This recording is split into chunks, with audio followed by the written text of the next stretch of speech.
Oke, selamat pagi adik-adik remaja yang kekasih dalam Tuhan. Ketemu lagi dengan saya dan hari ini kita akan sama-sama beribadah secara live atau secara online. Baik itu adik-adik remaja menggunakan mungkin handphonenya atau menggunakan laptopnya. Mari kita sama-sama bergabung dengan kakak dari tempat ini, dari gereja, untuk kita sama-sama melaksanakan ibadah hari Minggu. Dan hari ini mungkin kita sudah mulai jemaat, sudah mulai di gereja, tapi karena kondisi maka adik-adik remaja kita masih tetap akan mulai dari secara live melalui YouTube. Dan semoga adik-adik remaja bisa mempersiapkan segala sesuatunya untuk kita beribadah pada pagi hari ini. Oleh karena itu mari kita persiapkan semuanya dan kita angkat satu pujian, yaitu Kumasuki Gerbangnya.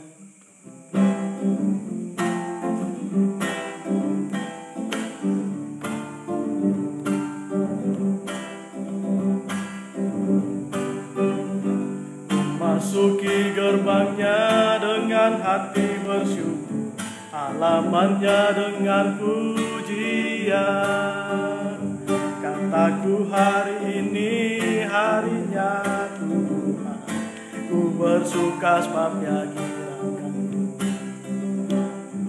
Dia girangkanku, oh Dia girangkanku, ku bersuka sebab Dia girangkanku, oh Dia girangkanku, oh Dia girangkanku, ku bersuka sebab Dia girangkanku. Kita ulang sekali lagi lagunya. Masuki gerbangnya dengan hati bersyukur, halamannya dengan pujian.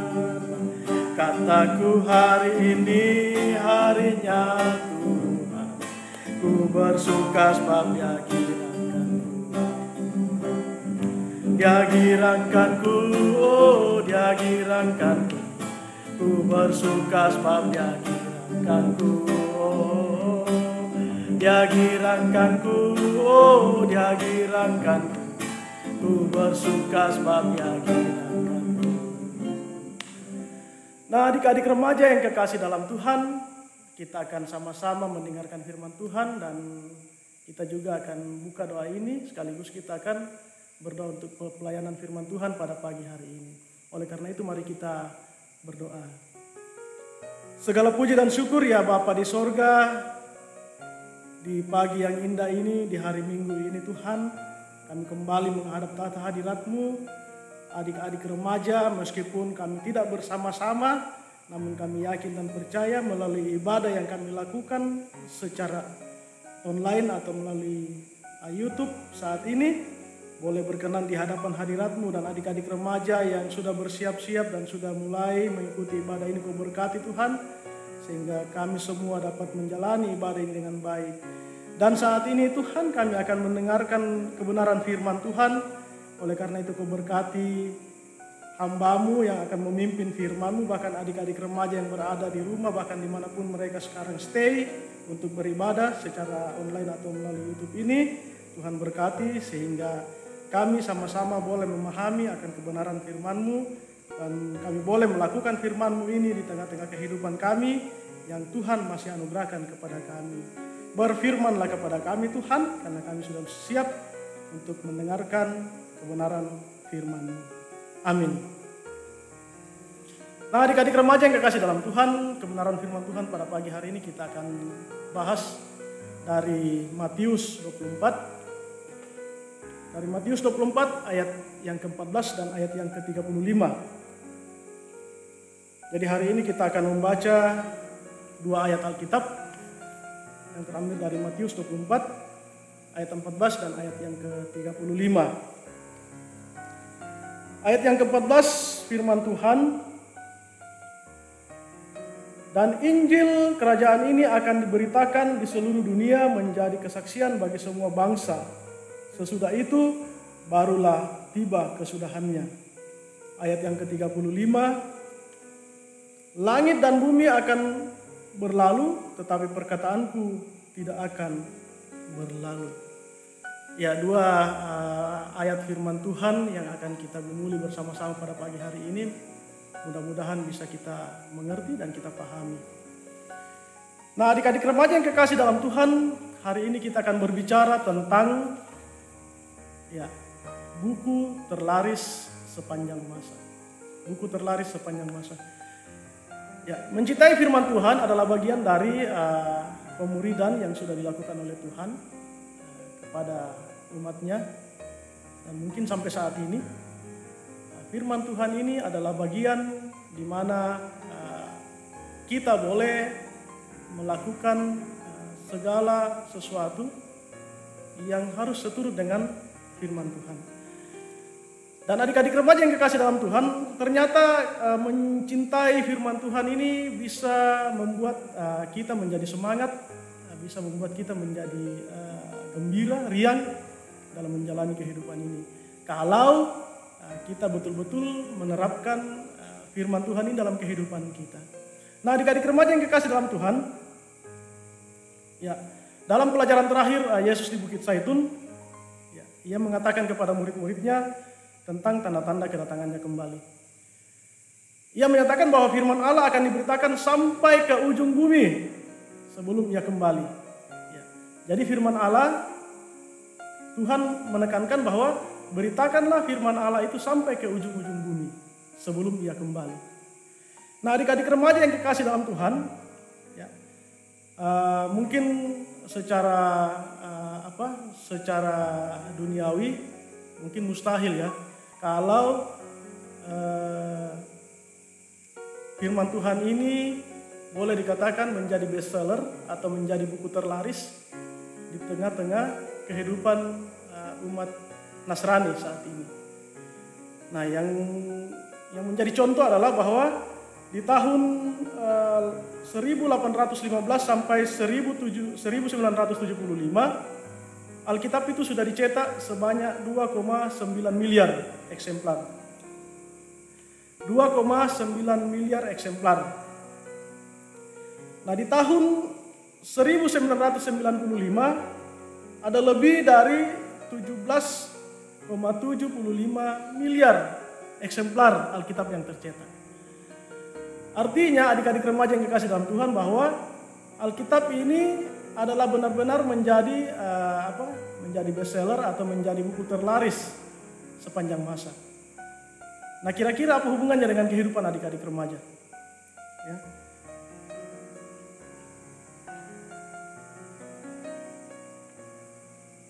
Kita mungkin tahu bahwa adik-adik remaja mungkin tahu ada banyak buku yang adik-adik remaja mungkin temui dalam kehidupan sehari-hari, khususnya buku-buku pelajaran. Buku-buku pelajaran misalnya seperti matematika, IPA dan sebagainya, itu wajib mungkin adik-adik remaja miliki karena situasi belajar. Apalagi saat ini mungkin kalau tidak punya buku, adik-adik remaja akan susah untuk belajar dikarenakan sekarang harus belajar dari rumah. Menghadapi hal seperti itu, saat ini juga digalakkan kita untuk gemar membaca Alkitab. Gemar dalam membaca Alkitab. Karena Alkitab ini boleh menuntun kita menjadi pelaku-pelaku, menjadi murid-murid Kristus di tengah-tengah kehidupan kita. Khususnya saat ini, firman Tuhan ini boleh kita nyatakan di tengah-tengah kehidupan kita, di tengah-tengah pandemi COVID-19 yang ada saat ini. Semakin rajin kita membaca firman Allah, maka semakin kita dibimbing dan dituntun dengan baik oleh Allah di tengah-tengah kehidupan kita, khususnya adik-adik remaja. Nah, bagaimana kita berlakukan itu di tengah-tengah kehidupan kita? Ada beberapa hal yang mungkin kita lakukan terkait dengan bagaimana firman Allah ini di tengah-tengah kehidupan kita. Yang pertama mungkin kita harus mengetahui seluk-beluk dari firman Tuhan. Nah, kalau di tengah-tengah kehidupan kita mungkin seperti di sekolah atau misalnya di Di rumah mungkin ada perpustakaan kita di rumah. Di sekolah juga ada perpustakaan. Di perpustakaan itu ada rak buku. Ya, di rak buku itu banyak buku yang tersusun. Ya, banyak buku yang tersusun di rak buku. Nah, kalau Alkitab ini juga adalah susunan rak buku. Kenapa saya katakan susunan rak buku? Karena Alkitab ini dibagi menjadi dua bagian. Yang pertama Perjanjian Lama, yang kedua Perjanjian Baru. Perjanjian Lama dan Perjanjian Baru ini mempunyai masing-masing perbedaan. Meskipun mungkin ada persamaan, tapi ya masing-masing ada perbedaan. Perjanjian Lama dan Perjanjian Baru. Nah, kira-kira apa perbedaan dan persamaannya dari Perjanjian Lama dan Perjanjian Baru? Ya, beberapa buku terdapat di dalam Alkitab, ya. Ada kurang lebih 66 buku, ya, Perjanjian Lama, Perjanjian Baru. Kalau di perpustakaan mungkin 66 buku ini mungkin sudah beberapa sudah beberapa rak yang disediakan, tetapi kalau di Alkitab, ya, ada Perjanjian Lama, raknya tersendiri, ada Perjanjian Baru, raknya tersendiri. Sekarang kita akan melihat nama-nama semua buku dalam Perjanjian Lama.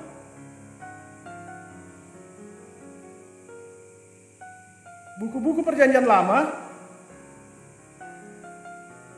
itu ada beberapa bagian besar yang ditulis oleh Musa, ya, yang meliput masa penciptaan sampai kematian Musa. Ya, mungkin ada adik-adik remaja yang sudah bisa menyebutkan kitab-kitab tersebut, ya. Jadi di situ ada dalam kelima buku pertama sebagian besar itu ditulis oleh Musa, ya, mulai dari kelahiran sampai kematiannya. Nah, buku itu mungkin ada yang sudah bisa hafal apa sih sebenarnya yang ditulis oleh Musa. Ya. Di dalam buku Keluaran ada 10 perintah. Ya. Ada Keluaran, ada 10 perintah. Yang banyak, ya, yang banyak di negara, bahkan sampai hari ini dipakai sebagai dasar hukum dan peraturan, misalnya tidak mencuri. Ya, buku ini ditulis oleh Musa, ya, Keluaran, ditulis oleh Musa. Jadi dalam Keluaran itu ada 10 perintah. Kemudian kita melihat buku-buku sejarah sekitar masa bangsa Israel memasuki tanah Kanaan dan perjanjian, ya. Mengalami masa kemakmuran di bawah kepemimpinan pada masa Raja Daud, Salomo, ya. Itu masih banyak raja yang tidak mengikuti jalan Tuhan.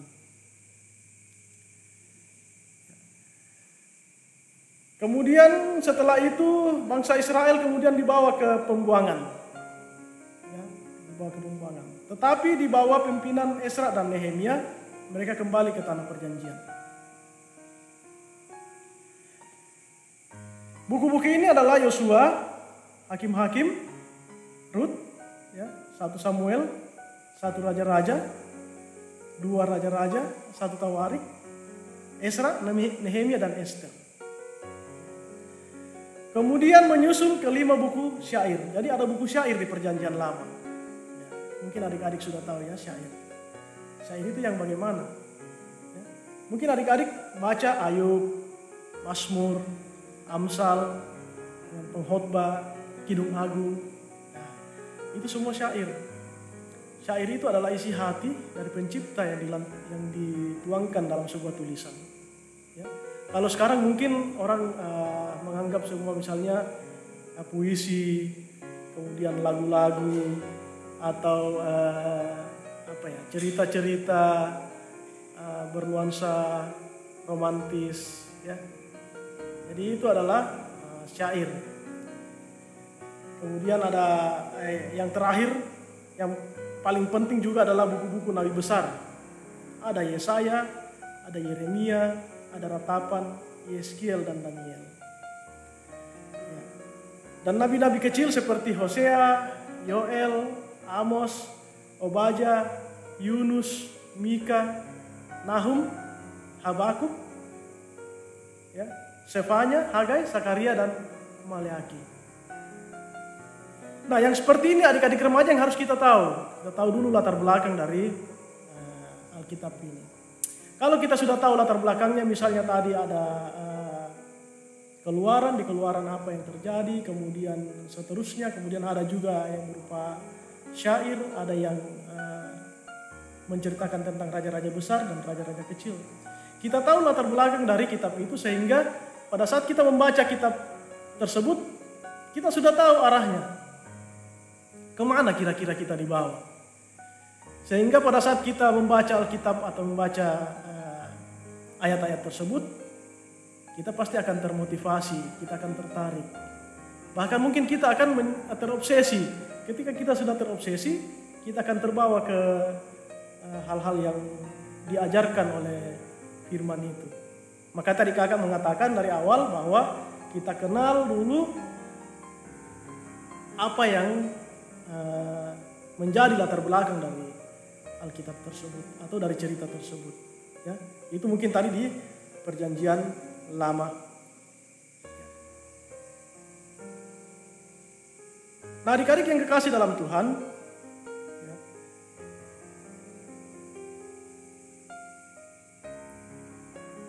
para penulis Alkitab juga itu adalah orang-orang yang sepertinya dipilih oleh Allah. Sekarang kita pikirkan, ya, tentang 40 penulis yang bekerja dalam kurun waktu kurang lebih dari 1500 tahun. Kita bertanya-tanya, bagaimana dalam kurun waktu yang begitu panjang, keseluruhan buku dapat ditulis dengan tema yang sama. Lebih menakjubkan lagi, bila kita pikirkan tentang profesi yang berbeda-beda para penulis tersebut. Jadi penulis Alkitab ini mempunyai profesi yang berbeda-beda. Ya. Contohnya ada seorang pemimpin, Musa, dia menulis Alkitab. Ya. Ada raja, Daud dan Salomo, menjadi penulis Alkitab. Ada petani, Amos, dia menjadi penulis Alkitab. Kemudian ada penulis yang sebelumnya bekerja di kantor pemerintahan, Lewi dan Matius. Nah, para penulis-penulis ini dipilih oleh Allah untuk menulis Alkitab dalam kurun waktu 1500 tahun. Tidak sebentar, kan adik-adik? Nah, kalau misalnya adik-adik remaja di sekolah disuruh tulis cerita, 1 paragraf, 2 paragraf, itu bisa ditulis dalam waktu mungkin 30 menit selesai. 40 menit selesai. Tapi apakah dalam satu kelas itu misalnya 40 orang dalam satu kelas itu mempunyai sama, tulisannya sama judulnya atau sama semua motivasi dari cerita yang dijelaskan? Pasti tidak. Nah, dari orang-orang yang kakak ceritakan saat ini, ya, kurang lebih 1500 tahun mereka menulis, itu sama semua. Padahal beda-beda loh orangnya. Ada yang petani, ada raja, ada pegawai kantoran, ya, ada nelayan. Tapi mereka beda-beda orang, tapi ya sama tulisannya. Tidak ada bedanya. Adapun perbedaannya mungkin, ya, kalau adik-adik remaja rajin membaca Alkitab dan menelaah Alkitab, mungkin ada perbedaan tapi tidak ini. Tapi pada dasarnya sama, tujuannya sama. Karena kenapa adik-adik remaja? Ya, karena mereka dipimpin dan dituntun oleh Roh Kudus di dalam kehidupan mereka. Nah, adik-adik remaja yang kekasih dalam Tuhan, dari semua penulis-penulis yang ada, yang kakak sampaikan bahwa mereka menulis dalam kurun waktu 1500 tahun yang dituntun oleh Roh Kudus, meskipun berbeda-beda profesi, tetapi yang mereka tulis itu pada dasarnya sama. Kenapa demikian? Karena Roh Kudus yang menuntun mereka untuk melakukan penulisan-penulisan yang ada, sejarah, perjalanan hidup, dan sebagainya. Itu sama, meskipun mereka punya profesi yang berbeda. Nah, adik-adik remaja yang kekasih dalam Tuhan, ya, Alkitab adalah buku yang paling menakjubkan. Alkitab adalah buku yang paling menakjubkan. Kenapa? Karena Alkitab adalah firman Tuhan. Mari kita baca dari Matius 24 ayat 35. Kita baca Matius 24 ayat 35. Kalau ada adik-adik pegang Alkitab, silakan membuka Alkitabnya, kakak akan bacakan. Ya. Matius 24 ayat yang ke-35. Langit dan bumi akan berlalu, tetapi perkataanku tidak akan berlalu. Langit dan bumi akan berlalu, tetapi perkataanku tidak akan berlalu. Ada usaha-usaha untuk melenyapkan Alkitab dari muka bumi. Ya, dengan cara dibakar, dibatasi dan sebagainya. Tetapi semakin Alkitab dihambat penyebarannya, justru Alkitab semakin banyak dicari orang dan dibaca orang. Bahkan sekarang tersebar dalam berbagai bahasa. Sekarang tersebar dalam berbagai bahasa. Kalau di daerah kita sini ada beberapa bahasa. Alkitab sudah ada dalam bahasa Toraja. Alkitab sudah ada dalam bahasa Bugis. Alkitab sudah ada dalam bahasa Dayak, suku Dayak sekarang. Alkitab sudah ada dalam bahasa mungkin orang teman-teman kita di sini Sulawesi Tengah atau bahasa Panguna. Ya. Jadi Alkitab itu sudah muncul sekarang di berbagai bahasa daerah. Kenapa demikian? Agar supaya orang-orang atau teman-teman kita yang mungkin berada di pedalaman bisa membaca dan memahami Alkitab. Jadi Alkitab semakin dihambat, dia akan semakin berkembang. Oleh karena itu adik-adik yang kekasih dalam Tuhan, sampai hari ini Alkitab adalah buku yang paling banyak dibaca di seluruh dunia. Dicetak berjuta-juta kopi. Alkitab ke dalam bahasa-bahasa yang belum memiliki terjemahannya, mempunyai tujuan utama, diterjemahkan oleh Wycliffe. Ya. Jadi ada semacam ini yang menerjemahkan Alkitab dalam berbagai bahasa. Itu Wycliffe ya. Sebuah organisasi yang mencoba untuk menerjemahkan Alkitab ke dalam berbagai bahasa. Sehingga pada saat Alkitab ini sampai ke orang-orang yang mungkin notabene dia orang Toraja, Alkitab ini sampai dengan bahasa Toraja. Orang ini orang Bugis, Alkitab ini sampai dengan bahasa Bugis. Maka orang-orang tidak ada lagi yang tidak paham dan mengerti tentang Alkitab. Nah, adik-adik yang kekasih dalam Yesus Kristus, ya, Alkitab diterjemahkan sekarang itu, Alkitab diterjemahkan dalam bahasa yang ada sudah sebanyak 518 bahasa. 518 bahasa. Itu yang lama. Kemudian Alkitab Perjanjian Baru, ya, baru saja diterjemahkan ke 1294 bahasa. Ya, tujuannya sangat mulia bahwa pada tahun 2025 semua bangsa di muka bumi ini sudah mengerti. Jadi arahnya ke tahun depan. Semakin banyak diterjemahkan bahasa Alkitab ini ke dalam bahasa-bahasa yang ada, maka Alkitab ini semakin banyak dipahami oleh orang. Makanya tadi dikatakan, beritakanlah Injil sampai ke ujung-ujung dunia. Dan tugasnya itu, dengan mencetak Alkitab dalam berbagai bahasa, maka Alkitab ini bisa tersalurkan sampai ke ujung-ujung, sampai ke pelosok-pelosok daerah. Nah, adik-adik yang kekasih dalam Tuhan, alangkah baiknya, alangkah bagusnya kalau kita rajin membaca Alkitab. Tidak ada yang tidak mungkin ya, yang terjadi di kehidupan kita ketika kita rajin membaca Alkitab. Kita memahami isi Alkitab, artinya kita bisa memahami apa kehendak Tuhan dalam kehidupan kita. Alkitab sudah diterjemahkan ke dalam berbagai bahasa. Alkitab dihambat, dia semakin merambat. Alkitab dibatasi, dia semakin berkembang. Nah, kalau buku-buku yang lain itu dibatasi penerbitannya, berhenti di situ. Tapi Alkitab dibatasi untuk dicetak, tetapi semakin banyak yang dicetak. Mungkin di Indonesia berhenti dicetak, di tempat lain lagi dicetak. Mungkin di negara lain berhenti dicetak, di Indonesia cetak lagi. Ini bertambah dia, bukan berkurang.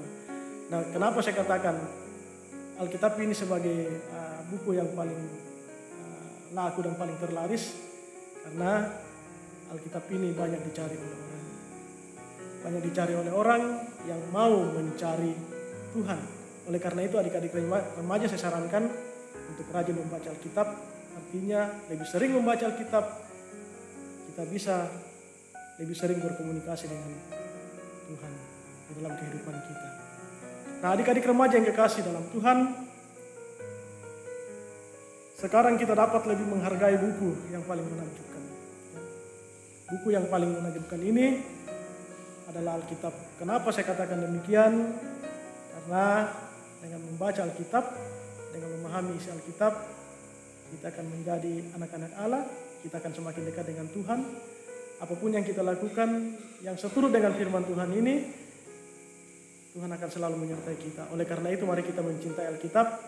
Jadikan Alkitab ini menjadi buku yang paling berharga di kehidupan kita, sehingga kita boleh memahami isinya.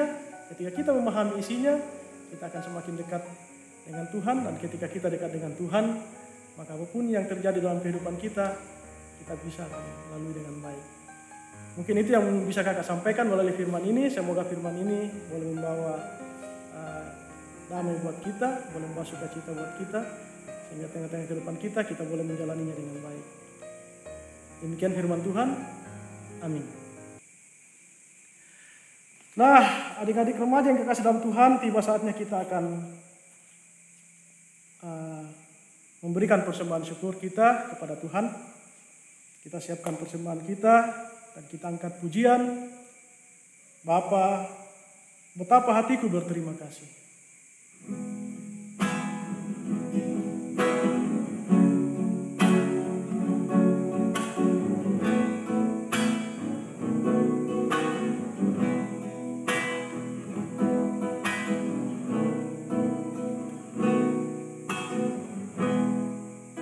Betapa hatiku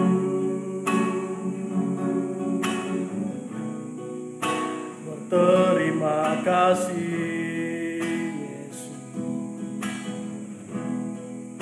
Kau mengasihiku, Kau memilikiku.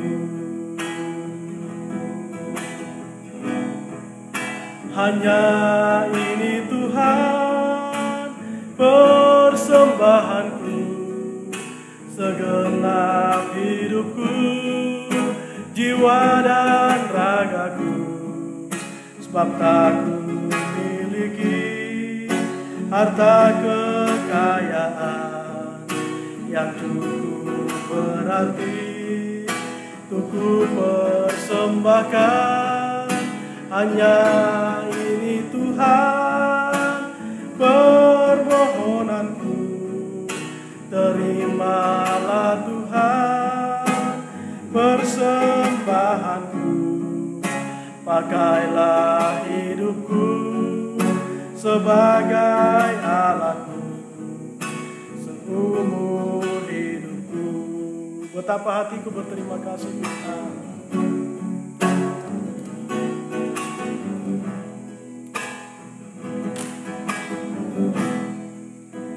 Betapa hatiku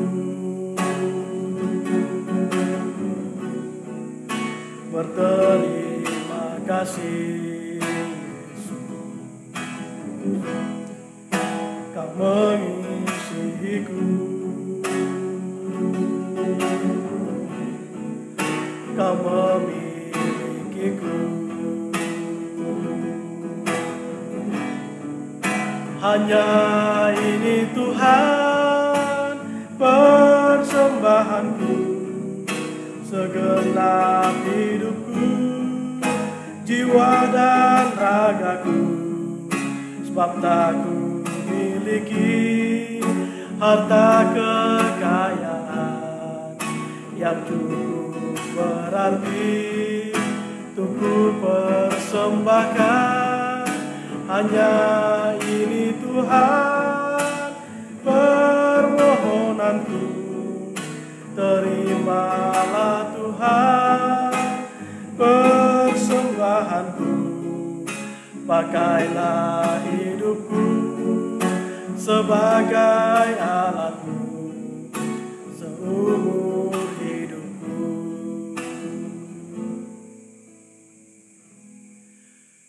Adik-adik remaja yang kekasih dalam Tuhan, tiba saatnya kita akan menaikkan doa syafaat kita kepada Tuhan. Kita mendoakan kehidupan kita yang akan kita jalani ke depan, dan segala yang kita mohonkan kepada Tuhan kita bawa dalam doa syafaat. Kita berdoa. Terpujilah Engkau ya Bapa di sorga, karena Engkau begitu baik buat kehidupan kami, khususnya anak-anak remaja yang saat ini beribadah melalui layanan YouTube, media online. Tuhan, Kau berkati adik-adik remaja yang sedang menjalani ibadah saat ini, dimanapun mereka berada. Berkati mereka Tuhan, bimbing mereka, berikan kesehatan, kekuatan di dalam menjalani kehidupan yang Tuhan masih anugerahkan kepada kami. Bapa di sorga, pada saat ini kami membawa kehidupan kami, pergumulan kami, anak-anak remaja, yang mana Tuhan di tengah-tengah kondisi saat ini kami masih harus mengikuti anjuran pemerintah, protokol kesehatan karena adanya pandemi COVID-19 yang masih menyebar di tengah-tengah kehidupan kami sampai saat ini.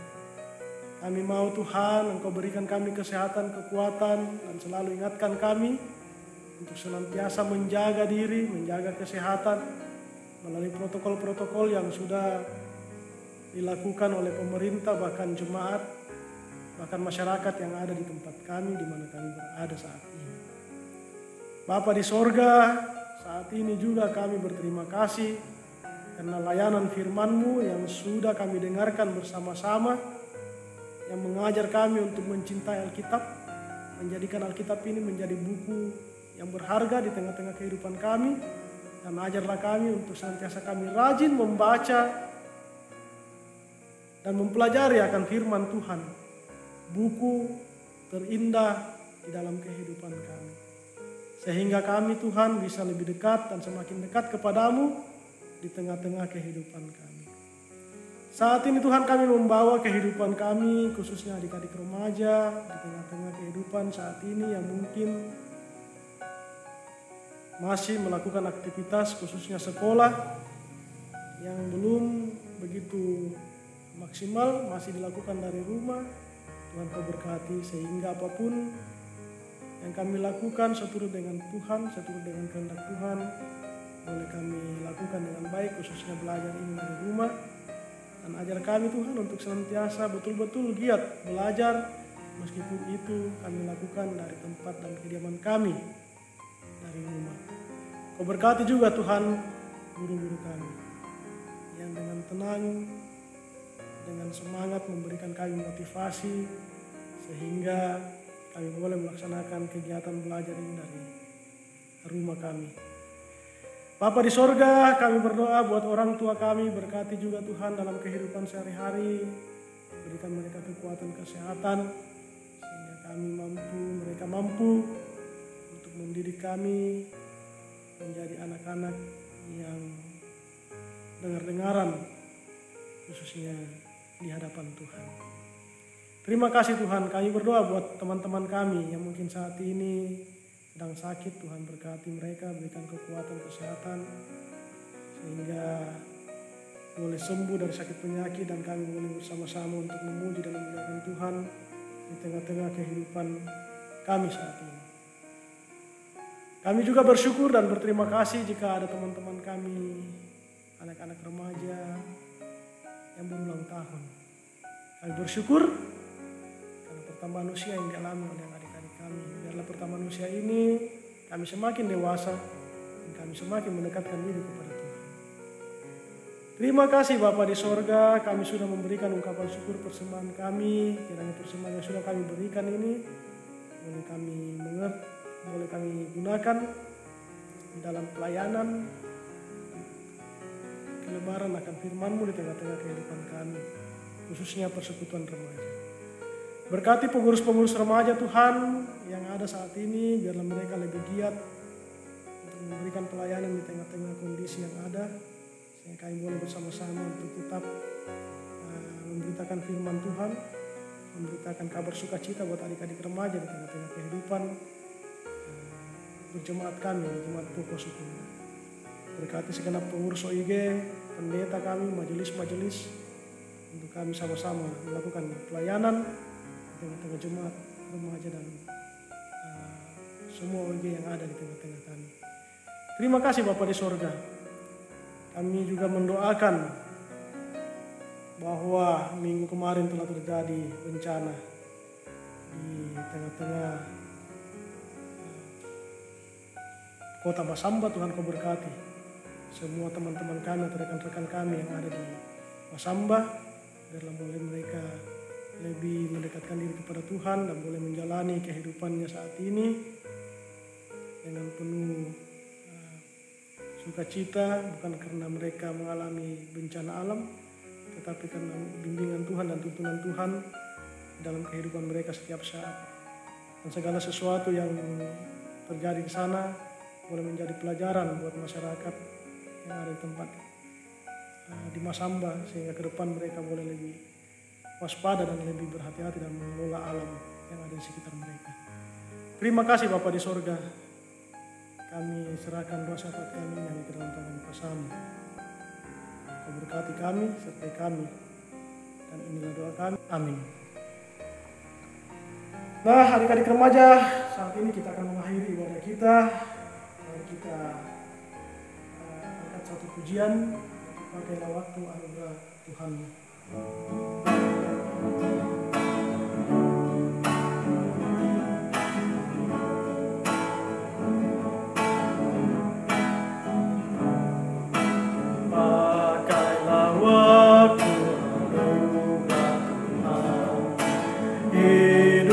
Singkat bagaikan domba, mana benda yang kekal hidup, hanyalah kasih yang ada di dalam dunia. Segala yang indah pun akan lenyap,